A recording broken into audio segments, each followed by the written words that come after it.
Perkenalkan, nama saya Giovanni B. Pratama. Saya di sini ingin mempresentasikan produk dari kelompok kami, yaitu dengan judul Soslip Rak. Rak sandal dan sepatu dengan motif batik serbaguna. Baik, anggota dari kelompok kami terdiri dari yang pertama ada Pratama Jaluk Kresna dengan NIM 2021 125. Yang kedua ada Giovanni B. Pratama dengan NIM 2021 128. Dengan yang ketiga ada Raksi Arino Rina dengan NIM 2021 2021 Yang keempat ada Ika Retno Wulandari dengan NIM 2021 1269. Yang terakhir ada Judith Sofianti dengan NIM 2021 11343.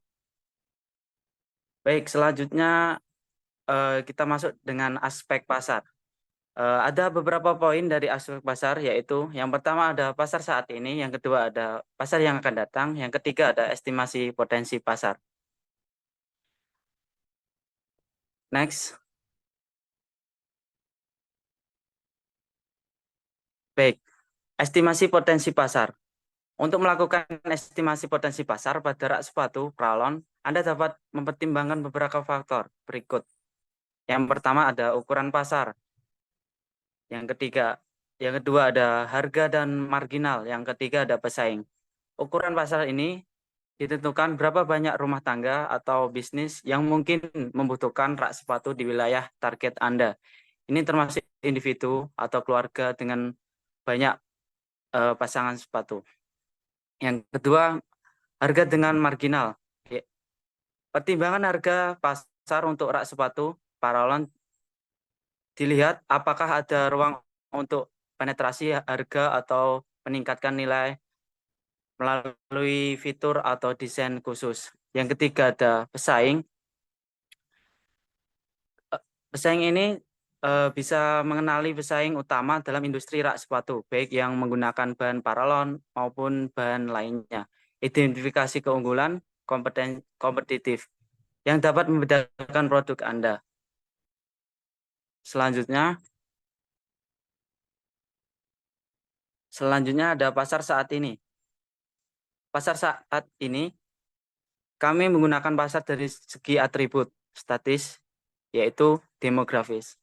Usia kami membidik konsumen dengan usia remaja hingga dewasa, pria maupun wanita. Pendapatan menengah ke bawah atau menengah ke atas. Pekerjaan mulai dari pelajar, mahasiswa, hingga mereka yang memang sudah bekerja.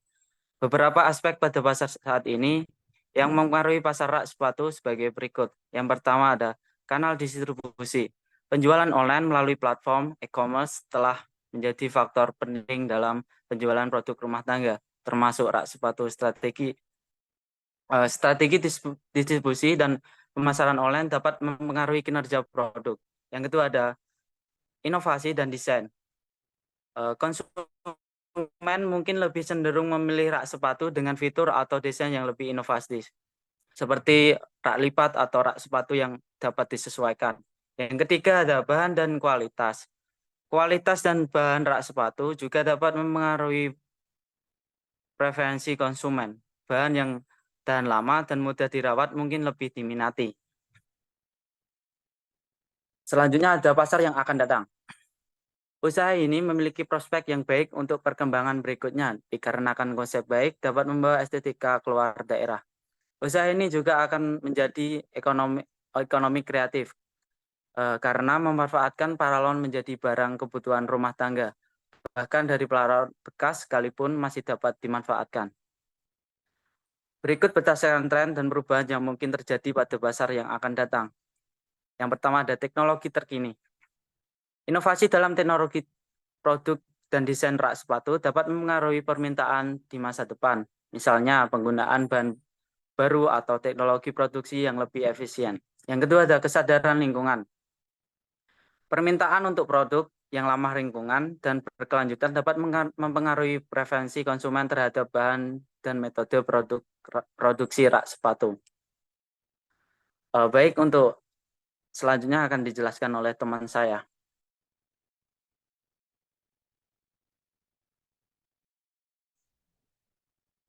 Oh, baik, Mbak. Nah, di sini saya akan menjelaskan tentang aspek pemasaran. Aspek pemasaran ada tiga. Yang pertama segmenting, targeting, dan position.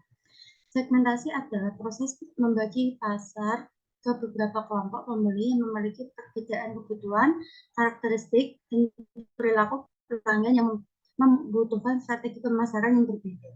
Dari segi atribut statis, yaitu demografi, usia kami usia kami membidik konsumen dengan usia remaja hingga dewasa, pria maupun wanita, pendapatan menengah ke bawah atau menengah ke atas, pekerjaan mulai dari pelajar, mahasiswa, hingga mereka yang memang sudah bekerja.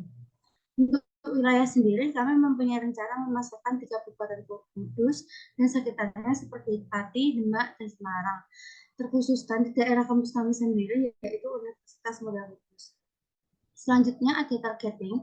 Menargetkan adalah proses pengevaluasi daya tarik setiap segmen pasar dan memiliki satu atau dua lebih segmen untuk dimasuki.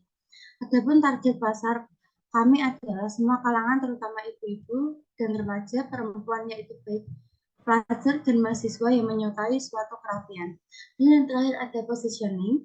Posisi produk ini adalah produk dengan konsep pipa paralon yang dibuat menjadi rak sandal dan sepatu dan estetika lingkungan yang bermotif batik sebagai solusi ekonomi kreatif. Selanjutnya, nah di sini terdapat bauran pemasaran. Yang pertama adalah produk. Produk rak sepatu dari Paralon ini memiliki keunggulan pada motifnya yaitu batik, jadi membawa suatu kebudayaan dan estetika, serta kualitas bahan dari Paralon yang baik dan harga yang sangat terjangkau sehingga memungkinkan produk ini dapat diterima pasar. Yang kedua ada price atau harga.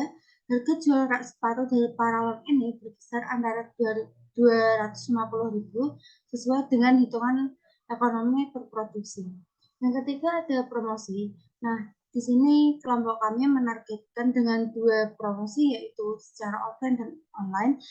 Dengan pemasaran offline, kelompok kita akan mempromosikan kepada seluruh mahasiswa, staf, serta para dosen yang bekerja di Universitas Muria Kudus dan bekerja sama dengan para pedagang di pasar tradisional ataupun modern yang menjual barang dan perabotan.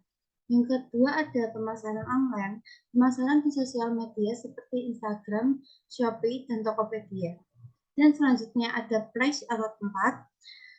Sistem yang kelompok kami buat yaitu dengan melakukan sistem PO atau berorder dan menitipkan pada toko perabotan terutama pada pasar tradisional. Selanjutnya,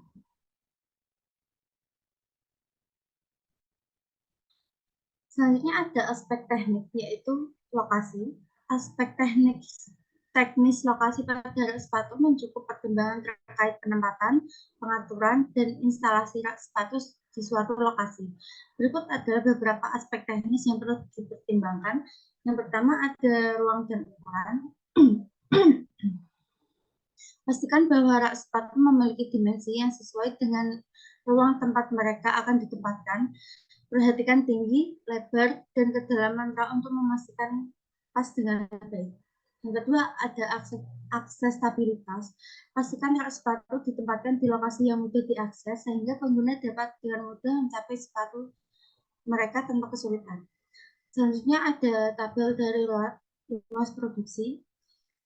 Dalam pembuatan produk rak sepatu, biaya tetap dari kelompok kami yaitu 800.000 dan biaya variabelnya sebesar 6.200.000.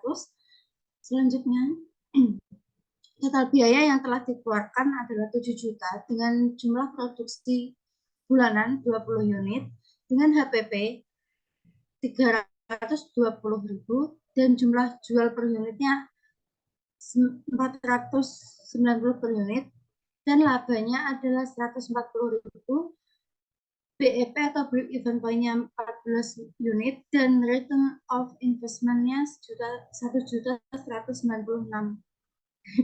Selanjutnya akan dilanjutkan oleh rekan saya.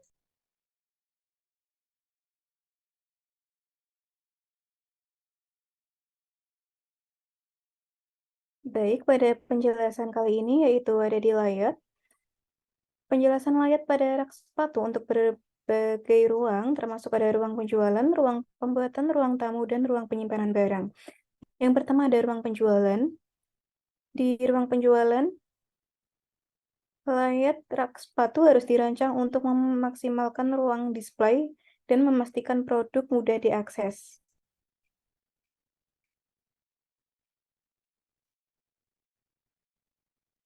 B. Yang ruang pembuatan. Di ruang pembuatan atau pabrik, layout rak sepatu harus mempertimbangkan alur produksi dan efisiensi operasional. Rak sepatu ditempatkan secara strategis untuk memfasilitasi proses produksi, termasuk penyimpanan bahan baku, montes, dan pemeriksaan kualitas. Kemudian ada ruang tamu. Di sini ruang tamu rak sepatu dapat ditempatkan untuk memberikan penyimpanan yang terorganisir dan estetis bagi penghuni atau tamu. Dan tata letak harus mempertimbangkan kebutuhan pengguna dan memaksimalkan penggunaan ruang sambil tetap menciptakan suasana yang bersih dan teratur. Dan yang terakhir ada ruang penyimpanan barang. Di ruang penyimpanan barang, layout rak sepatu perlu dirancang untuk memaksimalkan kapasitas penyimpanan dan memastikan aksesibilitas yang mudah. Rak sepatu dapat ditempatkan dengan cara yang memungkinkan untuk penyimpanan sepatu dengan rapi dan efisien. Ruang harus dirancang dengan mempertimbangkan penggunaan optimal dari ruang vertikal dan horizontal. Next. Di sini ada aspek manajemen. Yang pertama, struktur organisasi dan deskripsi pekerjaan. Struktur fungsional, General Manager dipegang oleh Jovanda Bayu Pratama. Untuk pemasaran, Raksi Ari Nuria, produksi Pratama Jalu Kresna, personalia Judith Sofianti, dan akunting Ika Retnawulandari.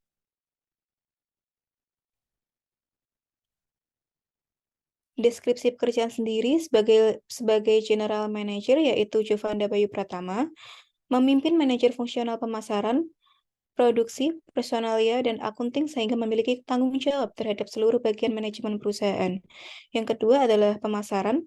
Raksi Ari Nuria memimpin survei marketing terhadap kompetitor terhadap produk rak sepatu serbaguna dan membuat strategi untuk melakukan pemasaran dan mengimplementasikan sehingga konsumen memiliki pengalaman tersendiri terhadap produk rak sepatu serbaguna yang kami produksi.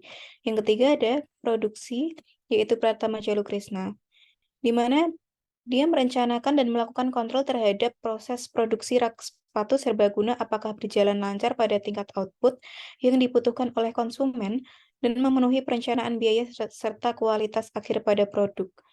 4. Ada Judith Sofianti, bagian personalia ya. Dia mengadakan proses rekrutmen pada calon karyawan dan memastikan untuk setiap individu memiliki keterampilan yang sesuai serta kemampuan seperti yang dibutuhkan oleh kita. Yang kelima ada akunting, Ika Retnawulandari, mengelola fungsi akuntansi dalam memproses data dan informasi keuangan untuk menghasilkan laporan keuangan perusahaan dan laporan lainnya sesuai kebutuhan manajemen secara akurat dan tepat waktu. Slide selanjutnya akan dipresentasikan oleh rekan saya.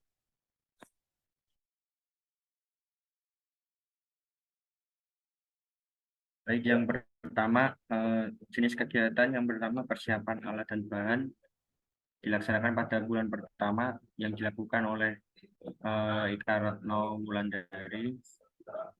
Yang kedua persiapan tempat yang dilakukan pada bulan pertama yang dimana penanggung jawabnya adalah Ika Retnawulandari. Yang ketiga tahap produksi di mana dilaksanakan pada bulan pertama, bulan kedua, dan bulan ketiga dengan penanggung jawabnya Jovanda Bayu Pratama dan Pratama Jalu Kresna, yaitu saya sendiri.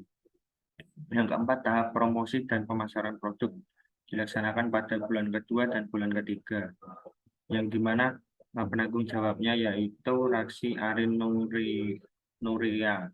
Yang kelima, evaluasi usaha. Evaluasi usaha dilakukan pada bulan pertama, bulan kedua, dan bulan ketiga, yang dimana penanggung jawabnya adalah Judith Sofianti. Next. Aspek keuangan kebutuhan dana. Uraian yang pertama, tutup pralon 20 cis harga 5.000 dengan nilai 100.000. Teh pralon dengan 150 cis 5.000 harga satuan dengan nilai Rp750.000. L Pralon 20 pieces harga satuan 4.000 dengan nilai Rp80.000, dan yang ini 1 meter pralon 5 pieces dengan harga satuan Rp25.000, nilai dengan total Rp125.000. Yang kelima 3 meter pralon berjumlah 5 pieces harga satuan Rp20.000 dengan nilai sekitar Rp100.000. Dan yang terakhir stiker batik 4 pieces dengan harga satuan Rp35.000 dengan nilai Rp140.000. Sumber dana yang pertama dari modal sendiri. Kita dengan modal sendiri kita beranggotakan 5 orang, iuran dengan dana kisaran Rp3 juta dengan nilai Rp15 juta, persentase 100% dengan jumlah Rp15 juta dan persentase 100%. Next.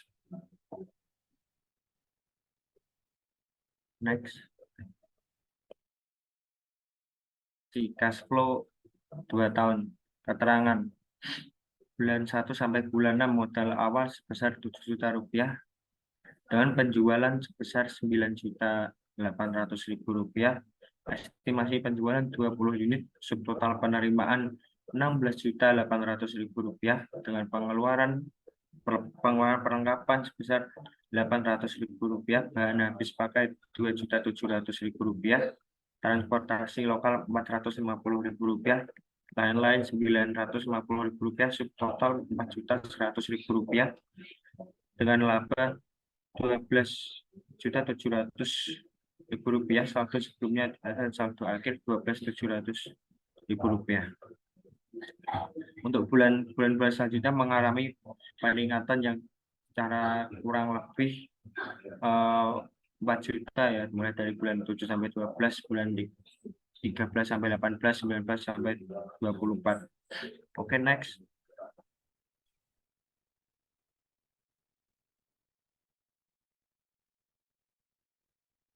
Aspek lingkungan.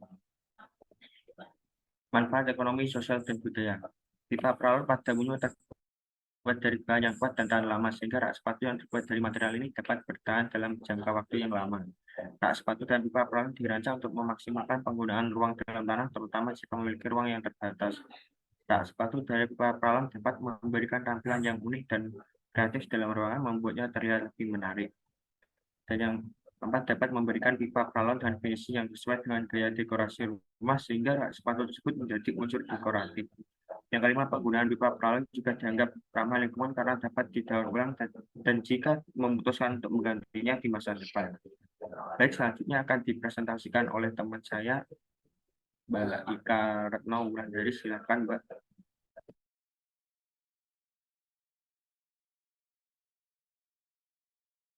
Baik, selanjutnya ada penanganan limbah. Dalam pembuatan rak sepatu dari pipa pralon, penanganan limbah adalah bagian penting dari praktik produksi yang berkelanjutan dan ramah lingkungan. Berikut adalah beberapa langkah yang dapat diambil untuk mengelola limbah dalam proses ini. Yang pertama ada pemilihan bahan ramah lingkungan, yaitu pilih pipa pralon yang terbuat dari bahan yang dapat didaur ulang atau mudah terurai untuk mengurangi dampak lingkungan. Yang kedua ada daur ulang. Jika memungkinkan, daur ulang limbah dapat menjadi solusi yang baik. Dan pastikan untuk bekerja sama dengan pihak daur ulang terpercaya atau fasilitas pengolahan limbah. Yang ketiga ada penggunaan kembali. Pertimbangan ada cara untuk menggunakan kembali atau potongan yang tidak terpakai. Pralon dalam produksi selanjutnya atau proyek lain. Yang terakhir, pengelolaan limbah berbahaya. Jika penggunaan bahan kimia atau zat berbahaya dalam proses produksi, pastikan mematuhi pedoman dan regulasi yang berlaku untuk penanganan dan pembuatan limbah berbahaya. Dengan mengambil langkah-langkah ini, produksi rak sepatu dari pipa pralon dapat dilakukan dengan tanggung jawab serta lingkungan. Hal ini dapat membantu meminimalkan dampak negatif terhadap lingkungan dan mempromosikan praktik produksi yang berkelanjutan.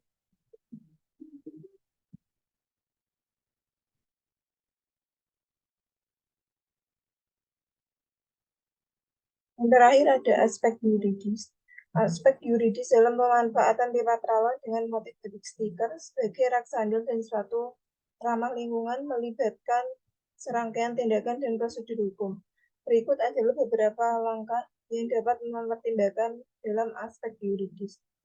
Yang pertama ada perlindungan merek dagang, yaitu merancang merek dagang untuk produk rak sandal dan sepatu. Pertimbangan pendaftaran merek dagang untuk melindungi hak atas merek. Yang kedua, hak kekayaan atau intelektual atau HKI, yaitu menggunakan dan memastikan motif batik stiker yang telah dipatenkan atau dilindungi hak cipta, dan harus memastikan bahwa produk memiliki izin atau lisensi yang sesuai dengan penggunaannya. Yang ketiga, perizinan dan izin produksi, yaitu memastikan memiliki izin produksi dan bisnis yang diperlukan sesuai dengan peraturan yang berlaku di daerah, dan dalam hal ini dapat mencakup perizinan lingkungan dan izin bisnis. Yang terakhir ada kepatuhan hukum lingkungan, yaitu memperhatikan aspek berkelanjutan dan lingkungan dalam produksi, dan mematuhi hukum dan regulasi yang berkaitan dengan penggunaan bahan rak dan sandal lingkungan. Selanjutnya, saya serahkan ke moderator. Oke, baik. Berikut adalah penjelasan dari kelompok kami mengenai produk yang kami buat dengan produk coslip rak sandal dan sepatu dengan motif batik serbaguna. Selanjutnya, saya mohon maaf jika ada salah kata ataupun yang lainnya. Terima kasih. Wassalamualaikum warahmatullahi wabarakatuh.